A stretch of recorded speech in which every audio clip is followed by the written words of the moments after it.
يا شباب عاملين ايه؟ يا رب تكونوا بخير. اول حاجه في بدايه الفيديو اهو عشان بقول لكم كلكم لو اي حد منكم بيذاكر دلوقتي يقفل الفيديو ويروح يذاكر اهو. تمام. لو انت حضرتك برضو عبد لاي مدرس، بالنسبه لك مصلحه المدرس اهم من مصلحتك ومصلحه اهلك اللي شقيانين عليك دول وقاعدين دول، برضو اقفل الفيديو ده وخلاص. الفيديو ده مش ليك. تمام. لان هتكلم كلمتين جد زياده عن اللزوم. تمام. اول حاجه انا عايز اقولها لك، انا لسه شايف فيديو لدكتور اسمه دكتور مجدي فوده. انا باقسم لك بالله في بدايه الفيديو اللي ده مش سبونسر، وانا وهو والله ما نعرف بعض ولا اي حاجه خالص. تمام. بس انا فتحت الفيديو بتاعه ولقيت كومنتات مستفزه وهو مش قادر برضو يشرحها بالطريقه العاميه قوي. هما مع بعض دكتور مجدي اتكلم في نقطتين. تمام. اتكلم في نقطتين مهمين قوي، او خليها لورا احسن، او ممكن نشيله خالص. تمام. هو اتكلم في نقطتين مهمين قوي. اول فيديو بتاعه كان عنوانه بيقول ان المعسكرات دي من الاخر كده ملهاش لازمه. طيب ليه المعسكر؟ طبعا هنا كلامي عن الطالب اللي مراكم او الطالب اللي ماشي مظبوط. الطالب اللي بادئ من الاول اللي لسه عايز يبدا خالص ده، خليك معايا لنهايه الفيديو هعرفك المفروض ايه اللي انت تايه. تمام. اول حاجه، ثانويه عامه حواراتها كترت والناس بقت واخداها كتجاره وبتاع، والطالب بقى مشتت، يعني بقى كاره، اللي هو بقى ما كل يشوف فيديو ليا ولا يشوف فيديو لاي حد بقى كاره نفسه حرفيا. بص، هو انتقد ليه المعسكرات؟ اول حاجه دكتور مجدي كان في كلامه حته مهمه قوي. قال انك دلوقتي عمال تعيد وتزيد وتعمل لي معسكر وورشه على حاجه، على جزء صغير قوي من المنهج. يا عم هو خلينا نقول نص المنهج، لان هو مش تلتين المنهج، هو نص المنهج بالظبط. تمام. وسايب الاجزاء المهمه. تمام. وداخل علينا بقى رمضان وداخل علينا عيد، داخل عليك حاجات كتير في بعض كده، راح تشرح لي فيها دي ان ايه، وراح تشرح لي فيها مش عارف حاجات كتير قوي كده. وانت عمال تعيد لي في حته تكاثر ومش عارف. انت بتعيد لي في تكاثر، وانت والطالب يدعي له تحت في الكومنتات، وانا والله ياه ده المعسكر بتاعك ده انقذك من ايه يا اسطى؟ التكاثر لسه خلصان عايز عليه معسكر؟ انت عبيط.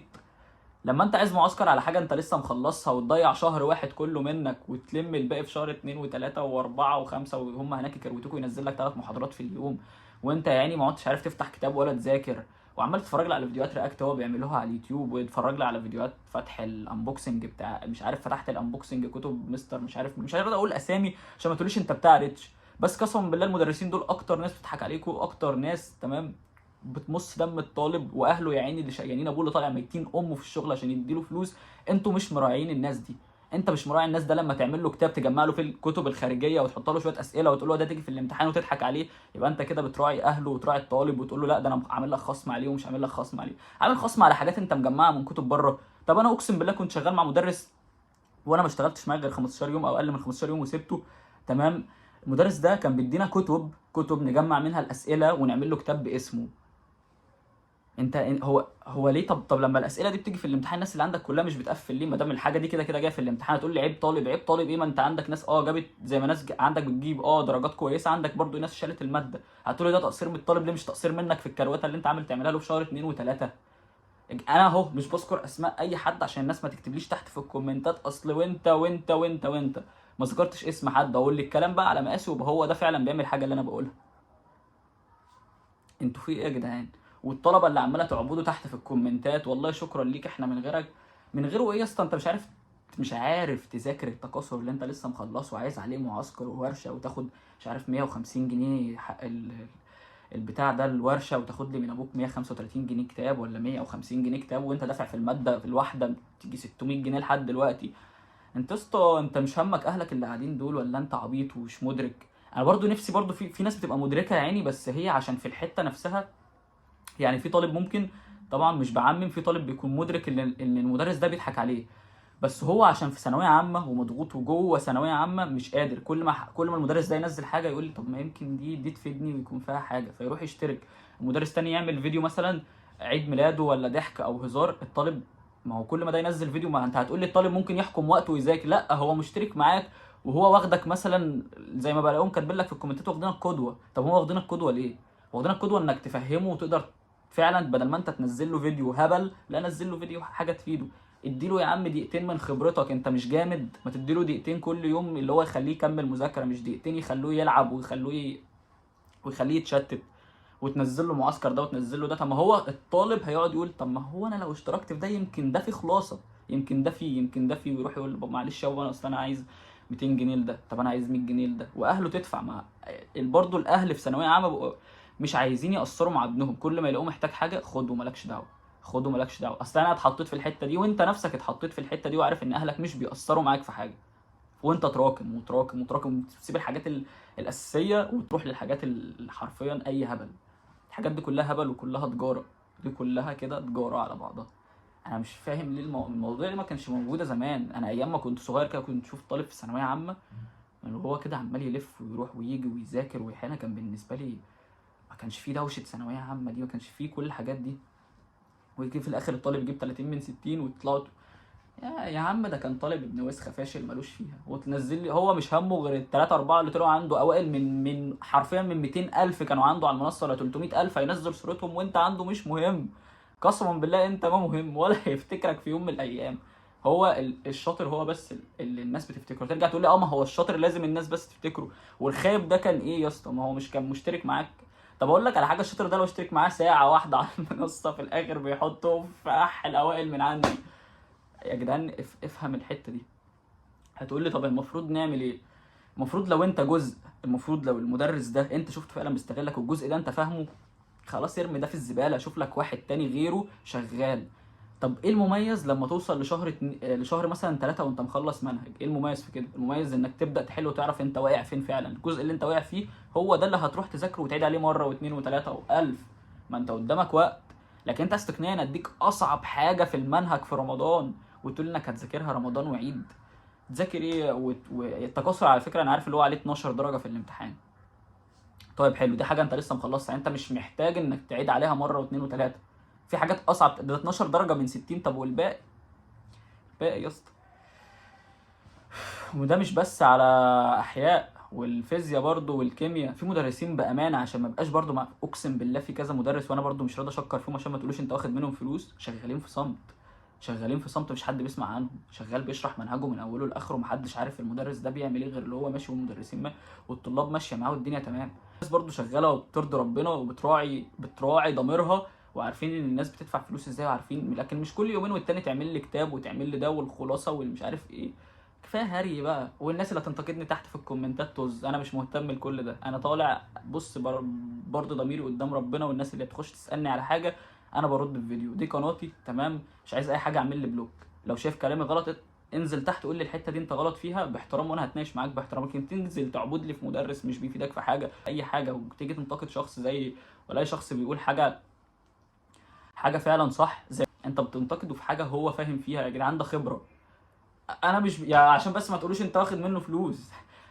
يعني الدكتور باين اللي هو كبير في السن، فراجل ما شاء الله اكيد ليه تاريخ، فهو فاهم عدى عليه مراحل من اول ما انت اصلا هتلاقيك لسه كنت بيبي صغير، لسه كلنا كنا في اللفه، هو كان بيشرح احياء. تمام. حاجه تانية بس اخيره انا بس عايز افتكرها، كان في حد بيسالني فيها عايز بس اجاوب عليها. امتى فعلا يكون المعسكر ده بس مفيد؟ امتى يكون الورشه دي مفيده لشخص لسه ما بداش ميح، لسه عايز يبدا من النهارده، عايز يلم الحاجه في شهر؟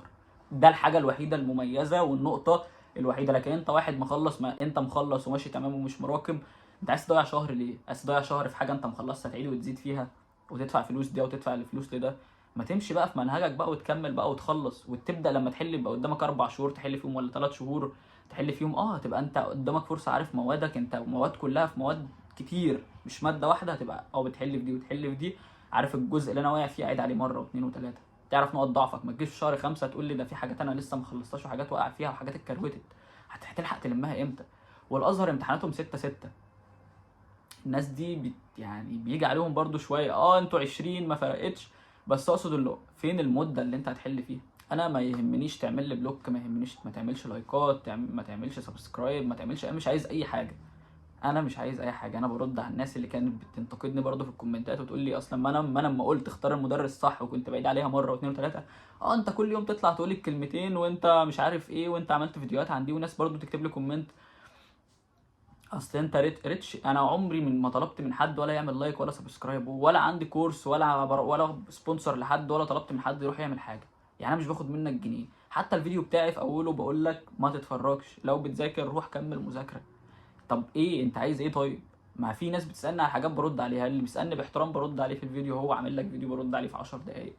مش هتتكتر اكتر من كده ومش هتكلم نص ساعه او ساعه. انا عايز المدرس ده يفهم ان الطالب اللي قدامه ده مش عروسه لعبه، انت بتيجي تبهرني بشويه استيكرات ونوت بوك وبتاع وتقول لي جوائز والناس تعمل لي انبوكسنج على اليوتيوب. اوف، انبوكسنج مستر مش عارف مين، تعالوا انبوكسنج مين؟ ابقى اعمل لي انبوكسنج للامتحان بقى وانت قاعد كده مش عارف تحل، ابقى اعمل لي انبوكسنج. يعني اول ما تخش لجنه ثانويه عامه اقعد لي بيرفكتو بيرفكتو. ده انت هيتعمل منك صينيه بطاطس باللحمه المفرومه وانت قاعد لي كده في الامتحان مش فاكر لي غير الكتاب من بره كان عليه ايه، وسوف نمضي سوف نمضي. يا عم لازم ترفه عن نفسك شويه، رفه وانت تمام، مش ترفه وانت ضايع وحرفيا واقع في حاجات ولازم تخلص ولازم تحل. تمام، خليك عارف ان 70% حل و30 ده شرح، فانت لازم تخلص الشرح بسرعه عشان تحل كتير. هتعيد وتزيد والله 1000 مرة، ما تعيدش وتزيد وانت لسه ما خلصتش حاجة وما عرفتش ايه الصعب من السهل. اعرف ايه اللي هيتكروت. قلت قسما بالله في الفيديو اللي قبل اللي فات ده ان في حاجات هتتكروت. الناس قالت لي هو انت بتتكلم على مدرسين؟ هو انا بتكلم يا جدعان عن الانبياء؟ طول ما انا ما ذكرتش اسم شخص كده وطلعت اتكلمت عنه، مع انه عادي طول ما هو بيطلع على السوشيال ميديا اطلع انتقده عادي، وما دام انا اشتركت معاه مثلا في يوم من الايام، حقي طول ما انا مش شتمتوش انا بنتقد. تمام، وانا من غير ما اشتم حد. فبرضه من غير ما اجيب سيره حد اهو الفيديو هنهيه دلوقتي. تمام، وانا عارف ان الفيديو ده مش هيجيب مشاهدات لان انا مش عايزها. انا اهم حاجه عندي ان لو الشخصين 3 يفهموا ويكملوا في اللي هم بيعملوه من غير ما يقعوا في الفخ ده. تمام، فيبقى انا كده وصلت الحاجه اللي انا عايز اوصلها. واقول لكم بقى على حاجه، ما تنسوش بقى تعملوا لايك وسبسكرايب. اوه بريتش. برضو عشان ما بقاش عممت، في ناس كتير قوي بتكتب لي تحت كومنتات كتير حلوه وناس كتير بتحب فيديوهاتي، فانتوا على دماغي. يعني كل الناس دي على دماغي، انا بحبكم بحبكم كلكم اقسم بالله، وبعتبركم كلكم اخواتي. ولو بطلع اتكلم باللهجه الشديده اللي انا بتكلم بيها دي، انا كاني بقنع بالظبط اختي في ثانويه عامه بالمناسبه. فانا لو بتكلم بكون بتكلم معاها بنفسي كده عشان تفهم. مفيش حاجه ما تقوليش المدرس ده والمدرس ده وانا نحن طلاب كذا، طلاب مستر كذا يحط لايك، انت هيتحط لك لايك في الامتحان. اشوفكم الفيديوهات الجايه وسلام.